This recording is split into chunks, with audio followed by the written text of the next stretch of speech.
Good morning, everybody. My name is Strimtom, and today we're talking about the update 44.1 release notes. Also, I want to announce a little bit of an event that I'm going to be doing, so we'll talk about that at the end of the video. But just to get started, we've got the Festivault coming up. So if you don't know what Festivault is, it's basically an event where you get like coins and stuff, so you can get like cookies and things. So you get these different coins. You get copper coins, silver coins, and gold coins that drop out of chests, and you'll be able to give them to the Festivault Jester in exchange for a bunch of mostly just like fun things. You get like cool cookies and jelly cakes and things that will make your character more powerful, give you momentary buffs. Nothing crazy or super exciting, but there's just useful things. Whether it's cookies that give you fire shield, so you can have fire absorption, which some people like to stock.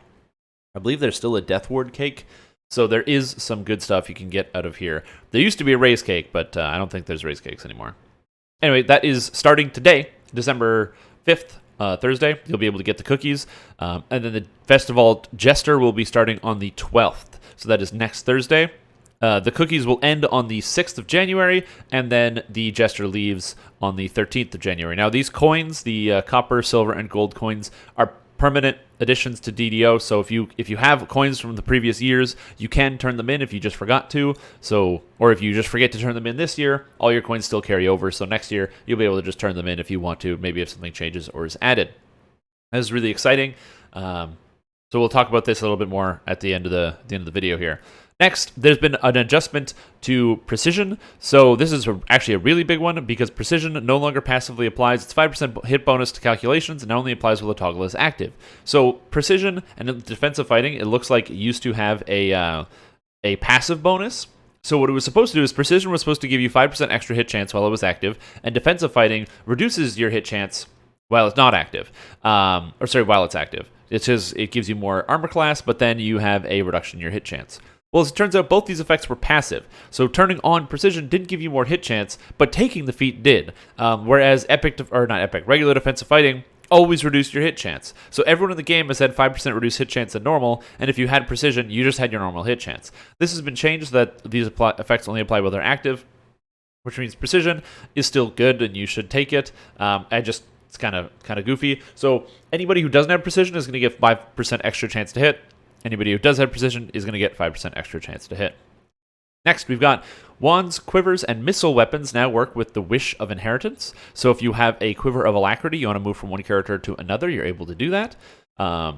The Wish of Inheritance no longer goes into ingredients bags. Some people were losing them. And then the Terrific Traveler's Terrific Trunk, now properly states that it gives Sovereign Experience Elixirs and Major Slayer boosts instead of the lesser Superior Experience Elixirs and Greater Slayer boosts. So you get better stuff out of the trunk. That's what you got, but it just said you got the wrong thing. Evards can now be cast while you have a foe selected. So the result of this is basically before, if you would cast Evards, no matter who you had selected, it would always just cast Evards where you're physically aiming on the screen, which is kind of weird. So if you're aiming at a monster that is in front of you, but your camera angle's pointed down, usually it would just get at the space right in front of your character. Now you can actually cast Evards at range. So if there's a pack of monsters on down a hallway, you can cast Evards, lock them all in place over there, and then take them down. The Monster Manual deed requirements for bears, dretches, and mudmen have been increased. I don't know if that's important, but that's a thing. Horse bug fixes. So horses now have a dance. You don't no longer get your swim skill while you're on a horse. So horses have a base swim skill of 50. That's how fast they move.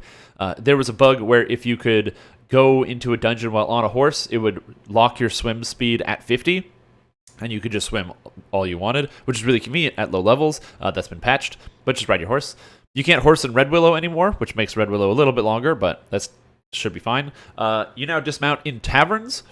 I'm not sure how I feel about this because there are external tavern or outside taverns, so I'm curious as to how this is implemented. I don't know if you just have access to the tavern buff, you get dismounted, or how that's supposed to work. Because just as an example, if you go inside the tavern in Sharn, you will get dismounted when you go in the building. But if you go into the tavern in Meridia, will you get automatically dismounted just by being in the area where the tavern is? I'm not sure.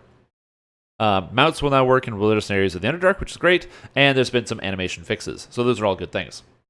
And then finally, we have the quests and adventure area issues that need to get corrected. So there's an error, issues where somebody was trying to recall out of the Keep of the Borderlands. The Gatekeeper and the Hall of Heroes and Korthos now send players directly to the Keep public area. So this means that instead of taking you out to the Borderlands, it'll actually take you to the Keep, which is a lot nicer. Because if you just want to trade something, you don't have to go out into the adventure area, then walk over to the Keep. It's just better that way.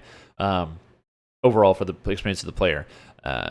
Apparently, there's been difficulties to pick up the Crest of the Spider, so that's been fixed. The Kobold, Orc, and Null Charms of Evil Chaos no longer drop on player death. So if you were running those quests, you get the 3 charms. You can use them in the final capstone quest for a special ending.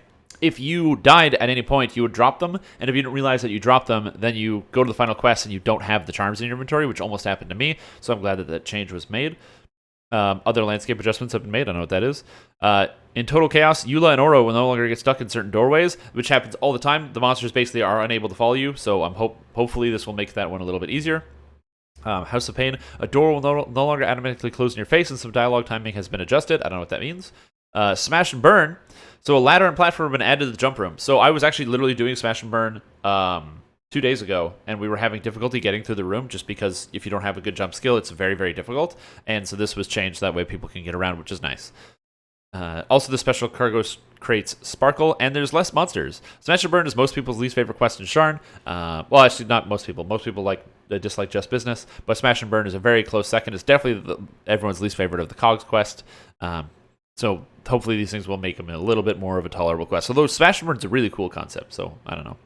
In Freshbreak Dreams, fewer wolves and earth elementals will spawn, and the hags no longer cast Comet Fall or Acid Fog, and the chest in the windmill is now the end chest, and the second chest is now an optional. So instead of having to... So now you don't actually ever have to do the optional, you can just kill the stuff in the windmill. I don't know why that change was made. Doesn't really matter to me, but it means the quest is now faster to run, so that's probably fine. Stopping the Sahagin has a trap damage reduced. I don't know what trap was killing people, but that's kind of interesting. Maybe probably something from Hardcore, maybe, like a complaint. Ruins of Thunderholm has a door fixed. The Lich in Amber Temple can now be healed again. He was unable to be healed before. There's some type of bug where you couldn't remove his absent-mindedness, but now you can restore that again. Speaking with Braun Pitts in Madness of the Crowds, counts toward an objective whether the rest shrine was used or not. Best laid plans, so fix an issue that could cause the quest not to complete if the players kill enemies too quickly. I've seen this happen before. I've had this happen to myself, and I'm glad that this is fixed. And Slavers of the Shrieking Mines now has the failure condition removed, so it's not as punishing of a quest as it used to be. So that's probably fine, and now you can rescue the miners for extra XP instead of failing the quest. And apparently the map has been made less confusing. And it is a very confusing map.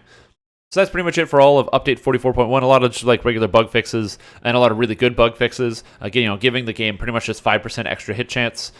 Monster Manual, well, not Monster Manual, this. Evard's now working better. Just some horses and some just decent quest adjustments. Now, the thing I wanted to announce at the end is if you play on Argonessen, I am going to be running the Argonessen Sunflask Drive. So if you are planning on having any if you get any sunflasks from the Festival Jester that you don't want, don't sell those sunflasks. Please give them to me. I'm building up a stockpile of sunflasks, and I'm trying to get as many sunflasks as possible. So if you want to send your sunflasks to Strimstream, there is the name will be in the description in case you're unsure. So that way I can collect as many as possible. I have plans on making a creative character build, but it requires about 20,000 sunflasks. That takes a long time to acquire. So if you get sunflasks from the Festival Jester all throughout the month of December and into early January, I am going to be doing the Sunflask Drive so I can hopefully in the new year do a very fun and creative build that will be agonizingly painful to go through, and it takes a lot of preparation, but hopefully we will be able to get through it. So if you happen to get extra sunflasks, don't throw them away. Don't hesitate. Send them to Strimtom. Sunflasks have no real use, but I will make a good use out of them. Anyway, that's it. That's all for the Update 44.1 release. So thank you guys for watching. Have a super day, and I will catch you guys later.